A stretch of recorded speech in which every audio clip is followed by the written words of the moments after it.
Toda mentira tiene consecuencias y Joel y Ellie están a punto de descubrirlas. Han pasado 5 años desde la sangrienta masacre que hizo Joel en el hospital de los Luciérnagas. Todo lo hizo para salvar a Ellie, a quien mintió directamente con una sencilla, dulce pero amarga mentira. Le juró que lo que le había dicho era cierto, que todo lo que tenía que ver con los Luciérnagas y sobre su cura era verdad. Una mentira que en esta segunda temporada tendrá unas consecuencias mucho más grandes que lo que en su momento llegó a pensar el personaje interpretado por Pedro Pascal. Hoy volvemos a las 100 curiosidades de una de vuestras series favoritas, que en este caso es The Last of Us, con su segunda temporada. Hablaremos de referencias a los videojuegos, de análisis psicológico por parte de sus personajes e incluso algunas referencias musicales que están escondidas en estos episodios. Que no por nada os destaco 100 curiosidades, que no son pocas precisamente. Y si quieres más vídeos analizando tus obras favoritas, dale al botoncito de me gusta y suscríbete, que si no lo haces Pedro te estará mirando con esta carita de cachorrito y no queremos eso, ¿verdad?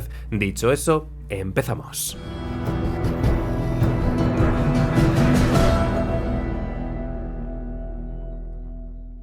El título de este episodio es Los días por venir, una adaptación un tanto extraña del nombre original de este capítulo, ya que en realidad se titula Future Days, canción perteneciente al grupo Pearl Jam. Dentro del universo de The Last of Us, este grupo es uno de los más importantes en cuanto a referencias musicales se refiere, pues aparece tanto en los videojuegos como en la misma primera temporada de HBO. De hecho, cuando y dónde aparece este grupo os lo referencio en las 1001 curiosidades de la primera temporada, que vosotros os lo ponéis de podcast de fondo y chachi mariachi. La diferencia más importante en comparación al resto de canciones de este grupo es que la composición Future Days es una obra que se vincula a la relación que tienen Joel y Ellie. En The Last of Us Parte 2 vemos a Joel cantándole esta canción a Ellie. Su letra nos habla acerca de la pérdida de la esperanza y de la vulnerabilidad que siente Joel con su niña. En cierta medida, con Future Days Joel conseguía reflejar cómo su identidad se estaba ligando con Ellie. Y lo más importante de todo, reflejaba cómo se sentía con ella. Cómo no quería perderla bajo ningún concepto y que en caso de que la perdiese, él se perdería a sí mismo en el proceso. De hecho, esto último que os acabo de soltar de perderse a uno mismo es literalmente lo que aparece en su letra, o sea, es punto por punto exactamente igual. Por desgracia, en el primer capítulo no vemos a Joel cantando Future Days, aunque el capítulo comparta su mismo nombre. El capítulo comienza con una continuidad perfecta, manteniendo la misma conversación y banda sonora que escuchamos en los minutos finales de la primera temporada, pero cortando en seco la canción The Path.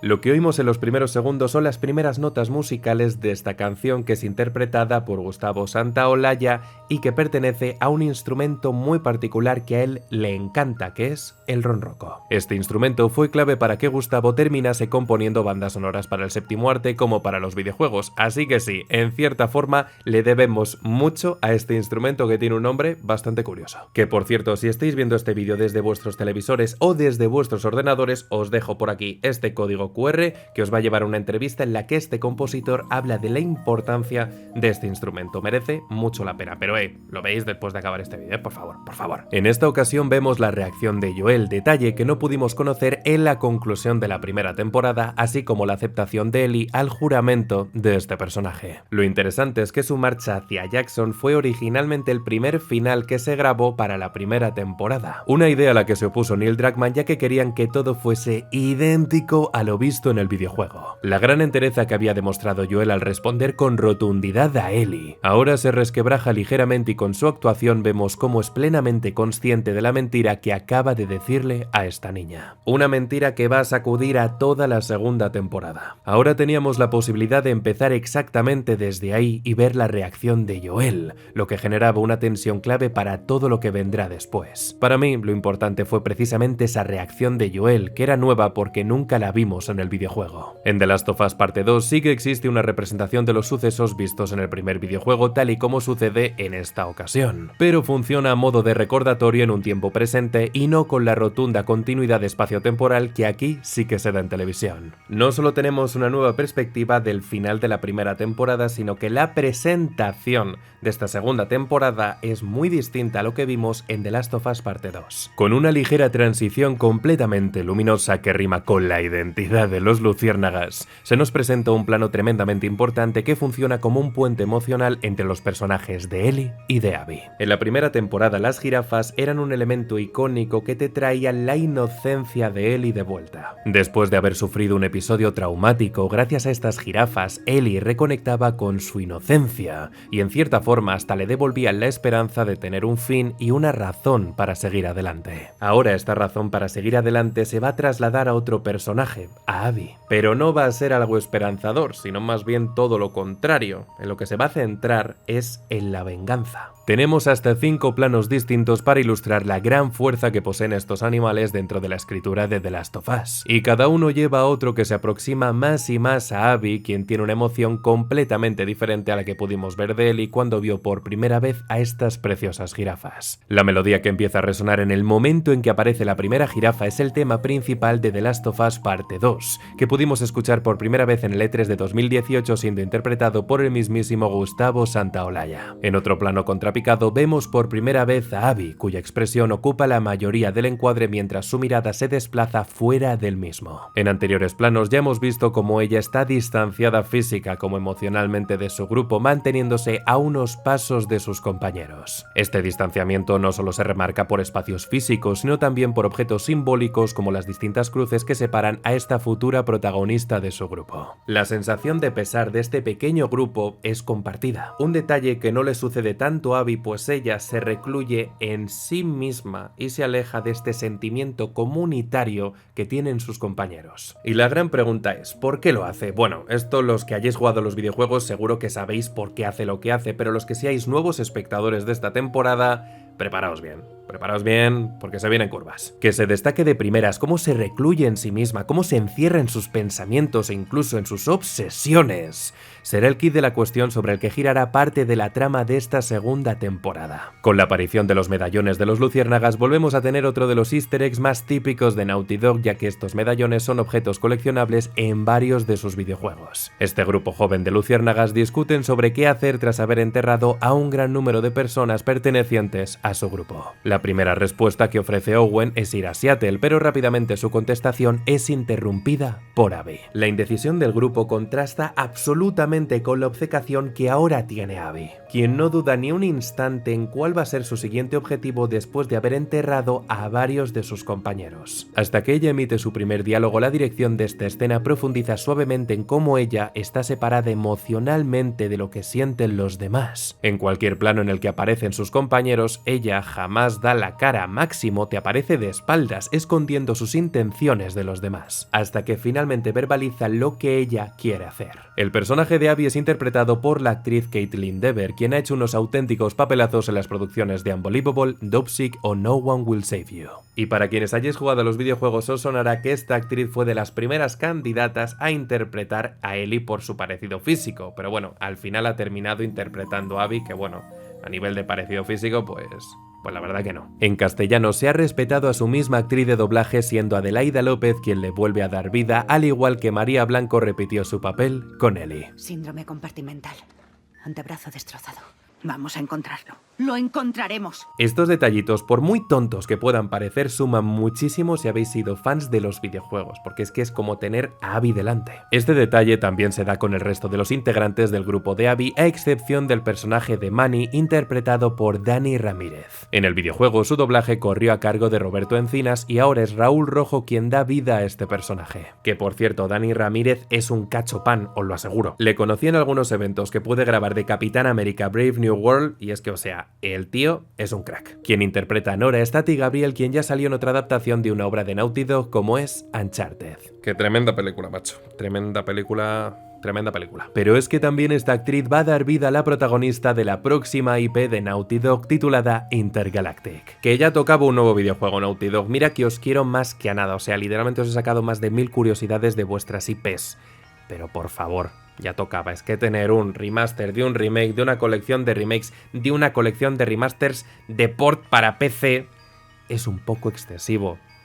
Por favor, para allá. La descripción que hace Owen de Joel es radicalmente opuesta a la que hace Abby, mientras que Owen se tropieza con sus propias palabras. Abby tiene sobreanalizado todo el perfil de Joel. Sabe su estatura, sabe sus rasgos físicos, su edad e incluso realiza una pequeña metareferencia a cómo en redes sociales se destaca el atractivo de Pedro Pascal. Normal, también te digo. La actitud de Abby choca reiteradamente con la de sus compañeros. Mientras unos desahogan sus penas, ella los critica. Mientras tratan de valorar sus acciones como intentar salvar a los heridos, ella responde con contundencia: no han podido salvar a ni uno solo. Físicamente, Abby en esta adaptación televisiva no se parece absolutamente nada a la gran potencia física que tenía este personaje en el videojuego homónimo, pero esta contundencia verbal sí que se sigue manteniendo. Su obcecación llega a ser la misma por muy físicamente diferente que pueda llegar a ser. La única persona que consigue tranquilizar en cierta medida a Abby es Owen, por eso comparten este plano conjunto en el que la mirada de un personaje conecta con la del otro. Todo en un mismo encuadre en el que en el centro de todo sigue pesando la pérdida de sus compañeros. Todos han perdido algo, pero es que Abby ha perdido algo más que el resto. Poco a poco el distanciamiento que tenía Abby respecto a los demás se va diluyendo a través de la figura de Owen. Ya os he dicho que se consigue este acercamiento a través del lenguaje audiovisual, pero a partir del contacto físico entre ambos personajes, la obsesión de Abby poco a poco va rebajándose gracias a la templanza que le transmite Owen. En esta temporada vais a ver que hay muchísimas duplas, dúos que se enriquecen continuamente los unos con los otros. En la primera temporada ya lo vimos evidentemente con Joel y con Ellie, pero también lo vimos con Bill o con Frank o por supuesto con Sam y con Henry. Aquí el reparto de emociones dentro de este grupito de luciérnagas lo vamos a tener sobre todo centralizado entre las figuras de Owen y de Abby, y ya sabréis más adelante por qué os estoy diciendo esto. El presentar a Abby nada más comenzar la nueva temporada es una decisión creativa completamente nueva por parte de la dirección de esta serie, ya que en el videojuego jamás conocimos nada de Abby hasta pasadas unas horitas controlando tanto a Joel como a Ellie. Cuando juegas como un personaje automáticamente desarrollas empatía por él, no necesitas tanta escritura o drama o mostrar muchas relaciones. Eso es más bien el combustible que hace avanzar el juego. Como no contamos con eso, tenemos que apoyarnos en otras herramientas. Pero por favor, respondamos ya de ya a la pregunta que los fans hardcore de The Last of Us os estaréis haciendo y que seguro que en los comentarios me estáis diciendo: Yerrete, ¿por qué Abby no es exactamente igual, físicamente hablando, a la obra de Naughty Dog? Pues atentos a la respuesta que nos dieron los creadores de esta serie. No sentimos que estuviéramos obligados a replicar exactamente la misma complexión física que tiene Abby en el juego. Hay un poder que Abby te transmite en el juego cuando la estás manejando, y Neil dijo algo que me pareció muy interesante como diseñador de videojuegos. Cuando juegas como un personaje y luego cambias a otro, deben de tener diferentes formas de atacar, diferentes maneras de moverse, tienes que sentirlo. Y fue muy inteligente hacer que Abby tuviera un estilo de juego distinto al de Ellie, pero de nuevo en la serie no tenemos esta jugabilidad. Así que para mí lo fundamental era encontrar una cierta ferocidad, una determinación implacable. Y creo que van a ver parte de eso a lo largo de la temporada y sin duda lo verán aún más en el futuro de la serie. Vale, ya tenéis la justificación, ¿eh? Fácil, al pie. Antes os he dicho que las promesas en The Last of Us marcan siempre un antes y un después. Lo hemos visto con Joel y Ellie y aquí lo vemos con Owen y con Abby. Mientras que la promesa de Joel que le hace a Ellie está basada en salvar a una vida que sacrifica a cientos de miles, la de Owen se sustenta en una verdad de sacrificar una sola vida por haber eliminado a unas cuantas docenas. A diferencia del videojuego, aquí vemos a Owen siendo el primero que dice de asesinar a Joel, aun cuando Abby lleva este pesar de una forma mucho más personal que digamos. En el momento en que Abby siente que su grupo está comprometido con su causa personal, por fin tenemos un plano en movimiento que conecta a este personaje con la pérdida que ha tenido. Sin llegar a especificar a quién ha perdido, se intuye que era alguien importante para este personaje. Ahora ya no solo especifica su objetivo, sino que nos detalla el cómo acabará con él. Y aún así nos falta saber por qué hace lo que hace, nos falta parte de esta ecuación de causalidades, pero esto ya lo veremos en los próximos episodios. Ante todo, The Last of Us Parte 2 es una historia de venganza, de cómo la muerte puede sacar lo peor de nosotros y cómo nos motiva a caminar por vías de lo más violentas. Es por ello por lo que este último plano que tenemos de Abby frente a la tumba de alguien es tan importante. Su rostro, retorciendo su cuello, ocupa prácticamente la mitad del encuadre, mientras que la otra mitad absorbe todo el simbolismo del peso de una muerte. La pérdida de su ser querido va a ser lo que atormente a Abby, lo que esté detrás de ella, susurrándola como un espejismo que le recuerda constantemente lo que debe hacer. ¿Y sabéis qué otro personaje se ha movido a raíz de su trauma en toda la primera temporada?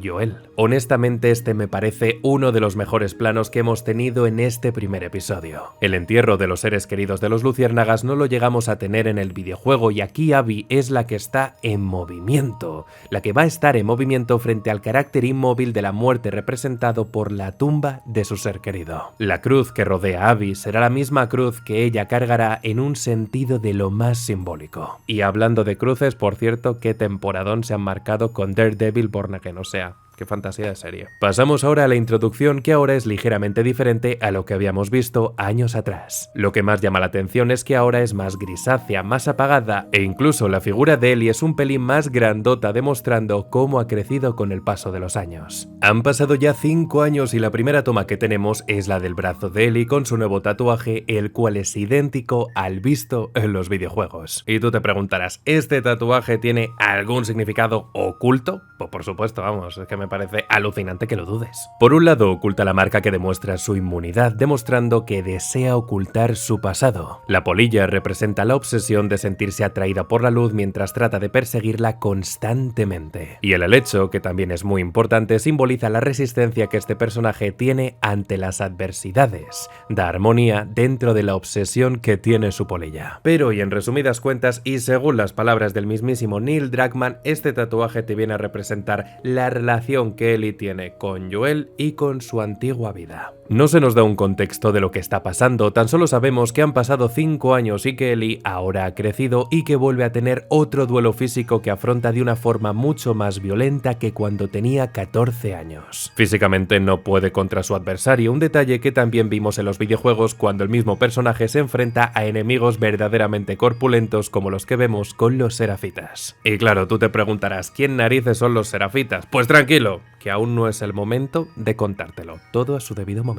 Era importante para nosotros mostrar esta pelea porque queríamos explorar cómo pelea alguien del tamaño de Bella. Bella ha crecido, pero no está más alta, y el mundo está lleno de gente más grande que ella. Así que investigamos mucho y buscamos referencias y parecía que el jiu-jitsu era el camino a seguir. Vi vídeos de personas pequeñas derribando a personas grandes, y es increíble, y lo hacen exactamente como lo hace Ellie ahí. Con esta primera toma de contacto vemos que Ellie entiende la violencia de una forma muy distinta a cómo la ve Joel. Mientras que ella en cierta medida la encuentra fascinante, le gusta sumarse a ella, probarse a sí misma, con Joel era todo lo contrario. Joel era perfecto en lo suyo, pero sin llegar a existir cierta recreación en cómo se enfrentaba a sus adversarios. Ellie elige ponerse en situaciones donde va a tener que usar la violencia, es casi como si sintiera que le falta algo en su vida si no la tiene. Ya lo iréis viendo con el paso de los capítulos, pero en esta segunda parte no solo se nos va a hablar de los procesos y de los ciclos de venganza, sino cómo también estos procesos de venganza están intrínsecamente relacionados con ciclos infinitos de violencia, una violencia que atrae a la misma Ellie. Quiero decir, literalmente en estos planos, Ellie está sonriendo, un detalle que no hemos visto con Joel en ningún momento. Lo bueno es que esto no se nos presenta por mera casualidad, ya que en los primeros capítulos de la primera temporada ya vimos a Ellie tontear con su lado bastante más psicótico. Finalmente Caleb se rinde ante la llave que le da a Ellie y ya con estos planos vemos cómo la protagonista lleva las mismas Converse que llevaba en el videojuego, que deben de ser unas zapatillas buenísimas para conversar, porque se llaman Converse. Para hablar. Al igual que en el videojuego, la primera conversación que tiene Ellie es con Jesse, pero en la obra de Naughty Dog hablaba en tiempo pasado de lo que hizo la fiesta que se dio la noche de antes, y en televisión habla en futuro acerca de esa misma noche que se va a celebrar. Con un plan en movimiento conectamos después de muchísimo tiempo con Jackson, que mantiene la misma identidad visual que vimos en el videojuego. Y, a diferencia del resto de los demás encuadres que hemos ido viendo al comienzo de este capítulo, este plano es el primero que pasa de un interior a un exterior, que pasa de un plano medio a un gran plano general y que incluso hace paneos para destacar cómo ha crecido Jackson en los últimos 5 años. Y este detallito es para los que sois fans de lo que son las direcciones de los capítulos. psicólogos. Craig Mazin vuelve a asumir el rol de escritor y director de un capítulo, lo mismo que hizo en el primer episodio de la primera temporada. Tenemos distintos planos de la comunidad de Jackson trabajando para hacer de su ciudad un lugar mejor, una dinámica que también se mantiene en el videojuego. Estás recuperando lo mejor de lo que somos, el arte, la alegría, la paz, la seguridad, la armonía, pero no sobreestimes tu lugar en este mundo. Llegamos a pasar hasta por 6 planos diferentes hasta conectar de cara con Joel. Se juega constantemente con el despiste de identificar cómo ha pasado el tiempo para este personaje. Un despiste que incluso se evidencia con cómo él llama de forma cariñosa a la persona que entra por su puerta. Hola, niña. Al llamar de forma cariñosa a la persona que pasa por su puerta, indirectamente o por inercia pensamos que se trata de Ellie, pero en realidad quien ha pasado por su puerta es Dina. Escuchamos ese hola chiquilla y a estas alturas todos saben con quién debería estar hablando Joel y en cambio miramos hacia arriba y vemos a otra chica. Se remarca la soledad que siente Joel frente a un entorno que aun estando más o menos estructurado se encuentra roto. E incluso tiene un pequeño tic en su mano derecha que se va a repetir a lo largo del capítulo y que yo, como soy muy buena gente con vosotros y con vosotras, os iré diciendo cuándo y dónde aparece. En comparación a la obra original del año 2020, aquí conocemos de primera mano cómo es la relación que tiene Joel con Dina. Una relación que no conocimos tan bien en el videojuego original. En el juego Dina habla sobre su relación con Joel, pero en realidad nunca la vemos. Así que esta fue una de esas cosas que decidimos cambiar desde muy temprano. Queríamos mostrar esa relación. Y a través de esa relación vemos lo que ambos personajes sienten por Ellie. Por primera vez vemos a Joel hablando largo y tendido sobre su trabajo, sobre lo que domina. Una faceta que conocimos en el primer capítulo de la serie de manera bastante superficial. En otras palabras, lo que hemos visto durante muchos capítulos con Joel es un personaje destruyendo muchas cosas, en un sentido incluso de verdad figurado, pero en realidad el trabajo que tuvo antes del fenómeno del Cordyceps como ahora tiene en tiempo presente no consiste en destruir cosas, sino más bien en construirlas o incluso en arreglarlas. Dina utiliza la excusa del trabajo de Joel para terminar hablando de Ellie, lo que hace que Joel se sienta afligido y cambie su discurso continuo por uno mucho más pausado y entorpecido. Pregunta a Dina, intenta normalizar la situación dentro de lo que cabe. Y esto para mí es lo más importante de todo y lo que marca la diferencia. Llega a verbalizar a su hija y cómo ésta no pudo haber vivido hasta los 19 años. Lo que en la primera temporada fue un reto mayúsculo para este personaje, aquí se normaliza con total tranquilidad. Joel puede mencionar a Sarah sin entrar en pánico, lo que demuestra que su trauma hacia su hija ha sido superado. Pero ahora se cambia por otro. Aquí Joel va sumando traumas, supera unos y le surgen otros. Es literalmente Joel la vida. Dina vuelve a retomar la conversación acerca del trabajo de Joel, pero él insiste en hablar de Ellie, pero no como crítica hacia ella, sino profundizando en el refuerzo que le está haciendo en cambiar la situación que ambos están viviendo. Se critica a sí mismo en primer lugar. Se llama seco y sobreprotector, pero a Ellie no le realiza ninguna crítica. A Ellie dice que es ella, simplemente ella. La autocrítica y la autopercepción que tiene Joel sobre sí mismo ya denota que ha hecho un enorme trabajo de deconstrucción. Sabe de sobra de qué pie cojea, no duda en hablar de sus posibles defectos en una situación que le duele, y todo ello lo hace en un ambiente que para él es seguro. Os recuerdo que antes ni de coña hablaba de cómo se sentía, os recuerdo cómo fue la escena que vivimos en el 6º capítulo de la primera temporada, y sin embargo, ahora se desahoga con el personaje de Dina. Esto termina derivando a una de las frases más típicas que nos dicen los psicólogos. Tampoco puedo responsabilizarme del estado emocional de los demás. Y escúchame bien, esto lo digo por ti, lo digo por ti. Si Joel, con lo terco que es, puede ir a terapia y va a terapia, tú también puedes. Ya no hay excusas. Es completamente nuevo que se traten los cuidados de la salud mental a partir de Joel, ya que en el videojuego esto jamás se nos mostró de manera explícita con este personaje. Aquí el gran personaje testarudo, masculino, resistente, que se recorre un país entero acabando con cientos de enemigos, necesita herramientas de gestión emocional. Y bromas aparte, este cambio narrativo es muy valiente porque se dice indirecta como directamente al espectador que si un hombre tan curtido como es Joel necesita ayuda, tú también puedes pedirla y eso no te hace de menos. El mensaje es más que evidente y es muy claro: cuidad vuestra salud mental, amigos, cuidadla. No obstante, nada es perfecto en su totalidad y en cuanto Dina menciona que Joel está yendo a terapia, este personaje siente cierta vergüenza por mostrarse tan vulnerable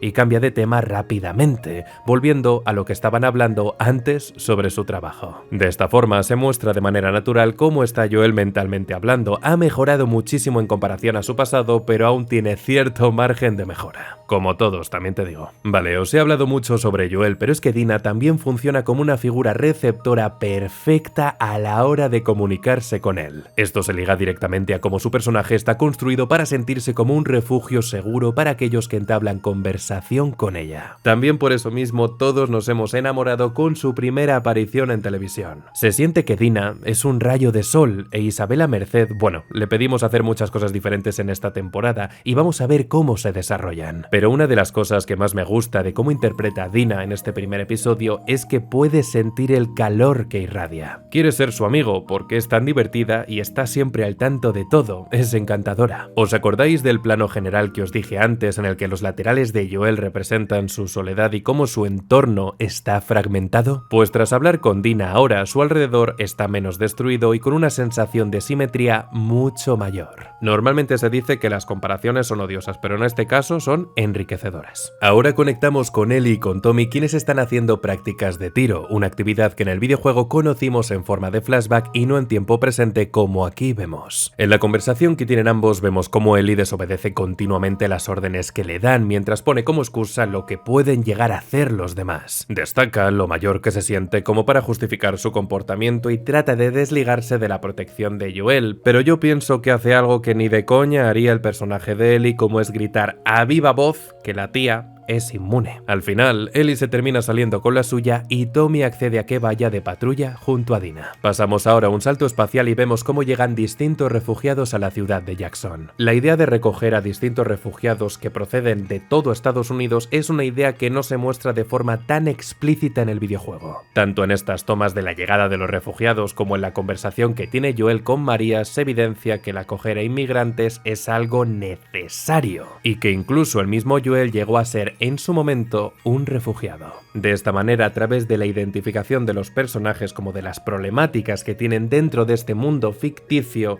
se trata de hacer entender a ti como espectador uno de los problemas que genera más controversia en la actualidad. Y sí, amigos, volvemos a ver a los perretes que podíamos acariciar al comienzo del videojuego. ¿Te acabo de sacar una curiosidad de acariciar a perretes? Por supuesto, vamos, es que ni lo dudes. El primer plano que tenemos del sobrino de Joel es jugando con un avión que va a estrellar contra un camión de juguete, un curioso paralelismo al inicio del primer capítulo de la serie cuando vimos cómo se estrellaba un avión. Detrás de Joel podemos ver distintas anotaciones que muestran los turnos de trabajo de varios ciudadanos de Jackson, otra referencia más al videojuego cuando controlamos a Ellie. En la discusión que tienen María y Joel podemos ver que de nuevo nuestro querido protagonista muestra su carácter más protector. Si tiene que decidir entre proteger y blindar a quienes están dentro de la ciudad frente a la idea de dejar entrar extraños que pueden llegar a ser potencialmente problemáticos, prefiere que lo asentado, que lo que él conoce y protege, mantenga su status quo. María piensa justamente lo contrario, pero de nuevo aquí vemos más indicios de que Joel sigue siendo Joel y que lo que más le importa dentro de sus nuevos límites es proteger a su familia. Por cierto, que se me olvidaba, a diferencia del videojuego, aquí han pasado 5 años y no como tal 4, pasando de 2023 a 2028,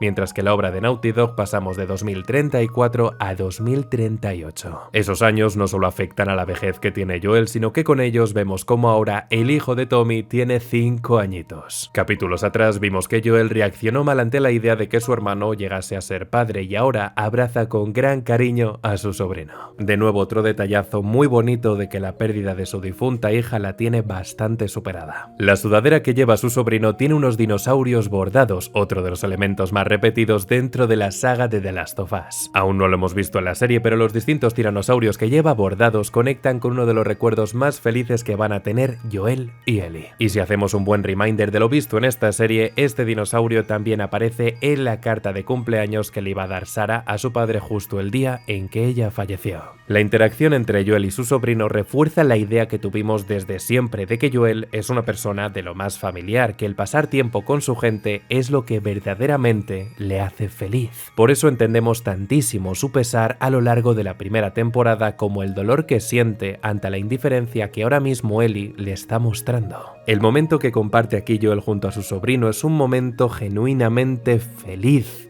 Jamás hemos visto a Joel con esta felicidad tan inocente, salvo en un momento muy particular del último capítulo de la primera temporada, y es cuando él está junto a Ellie, junto a sus jirafas. En ambas situaciones su expresión es idéntica, demostrando que si algo le hace feliz a Joel es hacer feliz a los demás. El sombrero que está colgado puede ser una referencia al mismo sombrero que llevó Ellie en su fiesta de cumpleaños, solo que aún no se nos ha mostrado. Cambiamos de escenario y ahora estamos en el interior de la casa de Gale. Frente al caos que pudimos ver en el interior de donde trabajaba Joel, aquí existe una mayor armonía visual, salvo por un sutil detalle de que la cámara no está fija y emite un ligero movimiento que proyecta cierta inquietud. Se nos enfoca con un impactante plano detalle a un cuadro que es una alegoría a cómo se siente Joel. El jinete que falta es Ellie y Joel se encuentra cabalgando solo, una sensación que está tratando de gestionar. Este tipo de cuadros son bastante recurrentes tanto en el videojuego como en la serie, y aunque esta no sea la casa de Joel, sí que es un icono vinculado a este personaje. Joel entra en la casa de Gale y vemos un atrapasueños haciéndonos un pequeño anticipo de cómo este espacio ayudará a este personaje a gestionar su estado emocional. Lo primero que ve Joel es un par de botas vacías que pertenecen a Gale y a su difunto marido que asesinó Joel, según nos contará ella minutos después. Los actos que ha ido cometiendo Joel van a terminar pesando sobre su conciencia, y aquí tenemos otro símbolo más de sus consecuencias. Para pagar su sesión de terapia, Joel le entrega a Gale un sobre con María y de esta forma se crea otra conexión a lo que vivimos en el segundo videojuego cuando él y Dina descubrieron toda la plantación que había escondido Eugene antes de morir. Pero ojito, que es la misma Gale la que menciona a su marido y lo bien que se le daba el cuidado de este tipo de planta. Habla en tiempo pasado y en el instante en que menciona a su difunto marido, la expresión de Joel cambia. No sabe dónde meterse y por sus gestos le notamos verdaderamente incómodo. Cuando Gale destaca las virtudes que tenía su difunto marido, notamos cómo Joel se queda completamente callado. Se nota que hay algo dentro de él que le está pesando de verdad. Acto seguido vemos cómo Joel se equivoca con la distinción entre un psicólogo y un psiquiatra, un fallito que le corrige rápidamente Gale. Esto es un error que se da con bastante frecuencia en nuestra sociedad, porque mucha gente se piensa que cuando vas al psicólogo es para que te receten pastillas, cuando esta labor no la realiza un psicólogo, sino que la realiza un psiquiatra. La conversación que tienen ambos personajes guarda algunos detallitos que son de lo más interesantes, como que Joel, a diferencia de su charla con Dina, aquí se valora más. Mientras que la casa donde trabajaba tendía a autocriticarse, aquí se autodenomina como un tío bastante decente y que se merece cierto respeto, unas calificaciones que desde luego no había dicho antes. Sin embargo, Gale va donde le duele y le dice directamente algo que no le gusta ni mucho menos oír y que nadie más se lo ha dicho, y es que Ellie no es su hija. Esto evidentemente choca a Joel, quien de nuevo no sabe cómo responder ante su psicóloga. Ella, al estar ligeramente subidita de revoluciones por la bebida, confiesa el dolor que siente por culpa de Joel, quien fue el responsable del asesinato de su marido. Pero, antes de decirlo, se muestra vulnerable, muestra que tiene miedo y que necesita verbalizar lo que siente en voz alta para poder hablar de ello. Esto, aunque duela a Joel y a la misma Gale, sirve para que Joel sienta empatía hacia su psicóloga, y que si ella misma puede verbalizar un dolor tan terrible como perder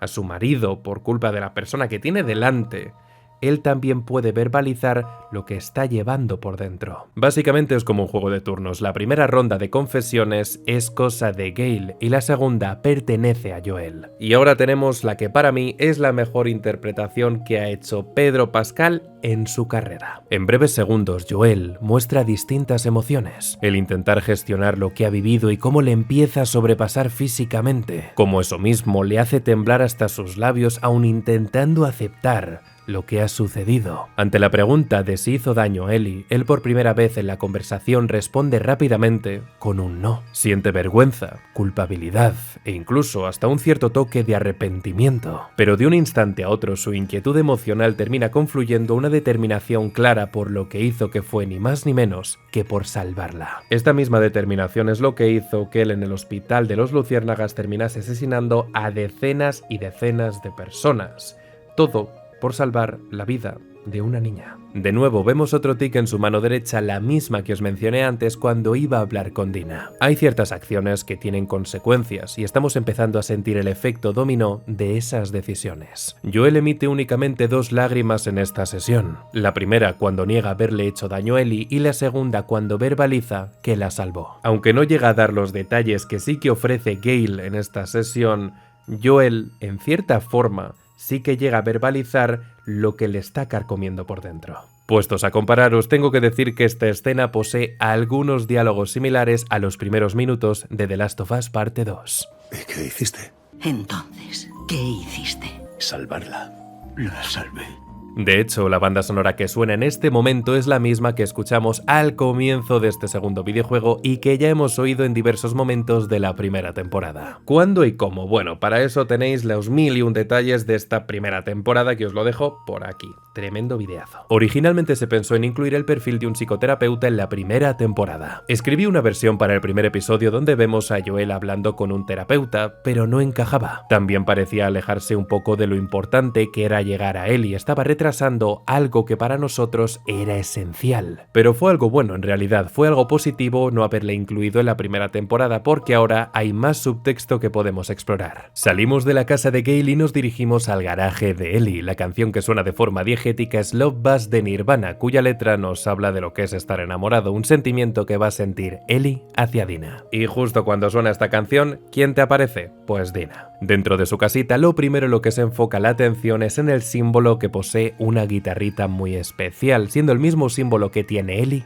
tatuado. Con un plano más general vemos que pertenece a una guitarra que está envuelta en trapos, por lo que deducimos que ha pasado bastante tiempo desde que se ha dejado ahí tirada. Que la guitarra sea lo primero que vemos tampoco es casualidad, pues ya veréis que esta guitarra simboliza el puente que une a Ellie con Joel.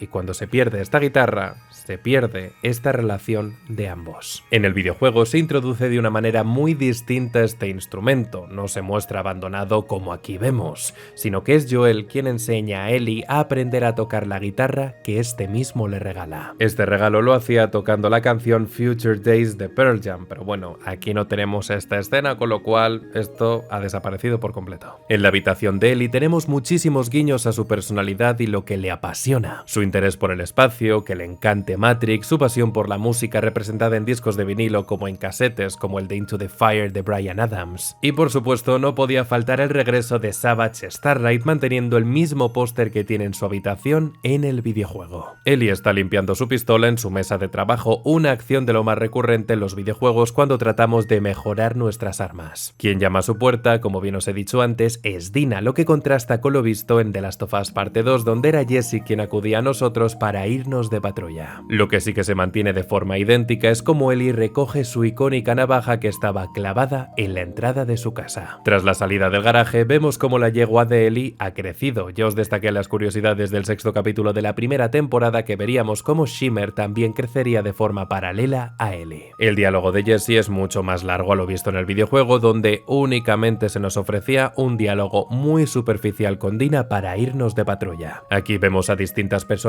yendo en una misma dirección, mientras que en la obra original las parejas se dividían en 3 direcciones distintas. En la patrulla, Ellie y Dina van a su bola y se distancian del resto de su grupo, llegando a una zona en la que diversos infectados han sido derribados por un gigantesco oso. Este oso que aquí vemos era originalmente un enorme alce en el videojuego. Esta ubicación a la que llegaban ambas protagonistas es Green Place Market, que mantiene su mismo nombre a lo visto en 2020. Vaya, que hasta la acción de subir por el camión aquí es igual. Bueno, queridos amigos, vamos con chistes. chistes, mi parte favorita. El chiste que le cuenta Dean a Ellie hace que volvamos a tener el recurso cómico tan característico de esta niña y que vimos en repetidas ocasiones en la primera temporada. Y lo interesante de este chiste es que está perfectamente adaptado en distintos idiomas, manteniendo siempre la palabra oso en estos chistes. Ellie y Dina terminan subiendo por el camión y hacen el pequeño gesto de escuchar tan característico de los videojuegos. Esta escena, de hecho, yo os voy a recomendar que la escuchéis con cascos, porque merece muchísimo la pena, porque vais a escuchar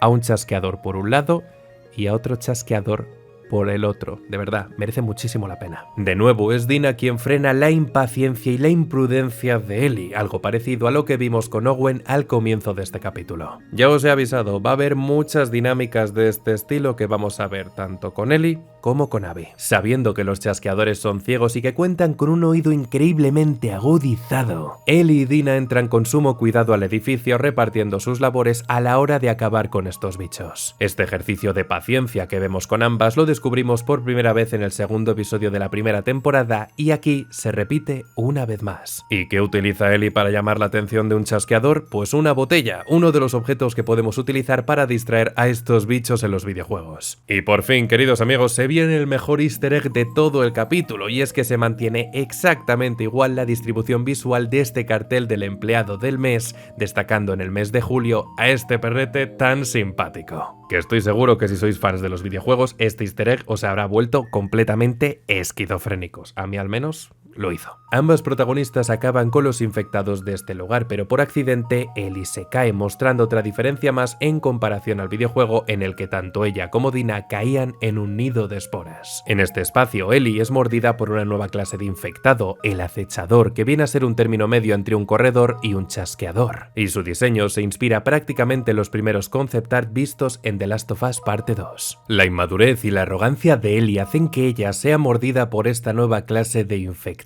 Este es otro signo más de que Ellie, por muy fuerte que se autoperciba a sí misma, es débil si no toma sus debidas precauciones. Ante la ausencia de Joel, de Tommy o de Dina, ella la caga y fruto de ello termina siendo mordida. Esto me recuerda a una frase que se dice en la primera temporada, y es que por muy inmune que pueda llegar a ser Ellie, la pueden matar. Así que hay que tener cuidadito. Otro detallito curioso lo tenemos en el plano detalle de la mordida del acechador, viendo cómo el Cordyceps trata de aferrarse a Ellie, pero al esta ser inmune no consigue infectarla. Tras esto, Ellie y Dina terminan siendo interrogadas por el consejo de Jackson, y allí se dice que esa misma noche es Nochevieja, por lo que a nivel de fechas tanto videojuego como serie son distintas. Si nos ubicamos en la obra de Naughty Dog, estamos en pleno mes de marzo, y en la segunda temporada de HBO estamos en Año Nuevo. Dentro del garaje vemos como Ellie escribe en su diario personal tanto comentarios que escucha como anotaciones que se hace a sí misma. Otro detalle que hace la Ellie de los videojuegos conforme va progresando en la aventura. Joel entra al garaje y vemos cómo se crea un paralelismo con su entrada en el videojuego cuando Ellie era más pequeña. Sigue manteniendo el mismo tig en su mano derecha que se sujeta con la otra mano, detalle que no había hecho hasta este momento. Las respuestas que le ofrece Ellie se basan en monosílabos, no desea comunicarse con él, un detalle que a Joel evidentemente le afecta y que termina por reventarle en el momento en que ve su guitarra completamente abandonada,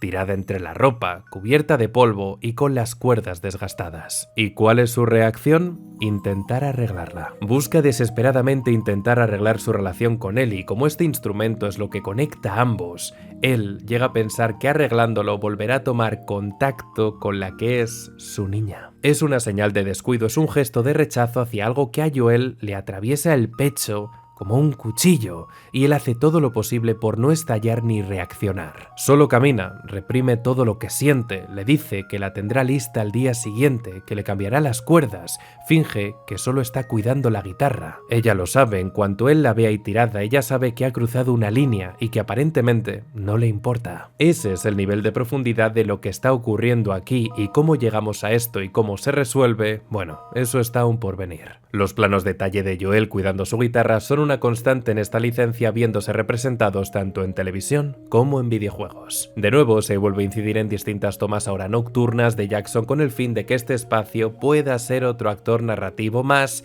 y donde destacan, por supuesto, los perretes. perrete que vea, perrete que pongo en este vídeo, te lo aseguro. Conectamos con el interior de la fiesta a la que por fin se ha animado a asistir Ellie y todo, absolutamente todo, está calcado al videojuego. Odio esto. Yo odio esto. Pues anda que yo. Anda que yo. Está montando un número. Está montando un número. Os doy solo 2 semanas para que volváis, como mucho. Os doy solo 2 semanas para que volváis. Ni de coña. Ni de coña. Eli, oye, has tardado mucho. Eli, oye, has tardado mucho. No olvidéis que vamos a salir pronto. Descansad. No olvidéis que vamos a salir pronto. ¡Descansad! Sí, señor. Señor, sí, señor. Vale, tengo una pregunta muy seria que hacerte. Tengo una pregunta muy seria que hacerte. ¿Crees que huelo mal? ¿Tú crees que huelo mal? Hueles a basura. La verdad es que hueles a basura. Ahora mismo te están mirando todos los chicos. Ahora mismo te están mirando todos los chicos. Puede que te miren a ti. Que te estén mirando a ti. Quizá te tienen celos. Quizá te tienen celos. Ay, Eli. Eli. Deberían estar aterrorizados. Deberían estar aterrorizados. Y ojito porque tenemos la aparición estelar del mismísimo Gustavo Santaolalla en este escenario, repitiendo otro easter egg que también vivimos en 2020. Toca hablar del beso. Este beso, que ahora tenemos más normalizado por suerte, fue una auténtica bomba de relojería cuando fue visto por primera vez en el E3 de 2018. La que se lió en redes sociales hace años no os hacéis una idea, o sea, hubo tal cantidad de odio por ver a Ellie besándose con una mujer, donde parecía que la gente no había visto de qué iba el primer de Last of Us y donde se mostraba explícitamente que Ellie era homosexual, y aún así se lió la de Cristo en redes sociales por aquel 2018. De hecho, hasta hubo muchísimos artículos que destacaban cómo un beso, un único beso, había generado tantísima crispación. La respuesta de Seth como de las chicas es la misma en ambos medios. Es una fiesta familiar. Es una fiesta familiar. Lo siento. Lo siento. Sí, lo que necesita el pueblo. Otra tortillera mal hablada. Tortilleras. ¿Qué acabas de decir, Eli? ¿Qué acabas de decir? No obstante, la cometida de Joel en el videojuego no es tan bestia como la que aquí vemos en televisión, pero la respuesta de Ellie es igual de dura. Eli, no. Fuera de aquí. Y tú, déjame en paz. ¡Eli! Fuera de aquí. ¿Estás bien? ¿Estás bien? ¿Qué coño te pasa? ¿Qué coño te pasa? No necesito tu ayuda, Joel. No necesito tu puta ayuda. Vale. Vale. Jackson de nuevo vuelve a ser protagonista y tras incidir en varios recursos de esta ciudad tenemos el señor encontronazo entre padre e hija. La tensión es más que evidente. Joel espera una respuesta de Ellie tras arreglar su guitarra y esta le responde con lo que más le duele a él, la indiferencia. Y aquí, si habéis jugado a los videojuegos, seguro que notáis que falta algo. Una escena que yo considero que es la mejor de todo de Last of Us. A ver, lo más probable es que se estén reservando esta escena para el final de la temporada, pero no sé, me da como esa intuición. En el detrás de las cámaras podemos ver que Joel mantiene su característica taza de café que vimos en el videojuego. Con un potentísimo cliffhanger se nos deja un final abierto en el que vamos a tener, por un lado, la amenaza de los infectados como la inesperada llegada de Abby, cuya aparición rima con el videojuego. Y os dejo la última curiosidad de este episodio destacando la increíble resiliencia que tuvo la actriz Caitlin Dever, ya que en mitad del rodaje de esta segunda temporada, esta actriz perdió a su madre por culpa de un cáncer de mama. Y es que la primera escena que vemos de ella en la que está llorando frente a la tumba de un ser querido, que no os voy a especificar cuál es aún, se grabó días después del fallecimiento de su madre. Con lo cual toda esa expresividad que siente podemos decir que es incluso en cierta parte real, porque días antes había perdido a una de sus figuras más importantes de su vida. Y hasta aquí el vídeo de hoy, queridos amigos y queridas amigas. Si queréis más vídeos de este estilo, por favor, hoy os pido más que nunca que reventéis el botoncito de me gusta y que os suscribáis al canal, que por algo es gratis. Os recomiendo que antes de proseguir con esta sección de las curiosidades de la segunda temporada de The Last of Us, le echéis un vistazo al pedazo vídeo de los 1001 curiosidades que hicimos de la primera temporada, porque muchas van a estar ligadas las unas con las otras, y esto es como la poesía, todo rima. Vamos a estar semana a semana analizando todo todas las curiosidades de esta segunda temporada de The Last of Us. Así que estad suscritos, tened activada la campanita de notificaciones y estar atentos porque en el Cine de Hierro vamos a tratar más cosas aparte de The Last of Us. Pero esto ya lo veréis en un futuro, que tampoco tengo todo el tiempo del mundo. En fin, con eso me despido, os envío un besazo enorme y nos vemos en la próxima. Chao, chao.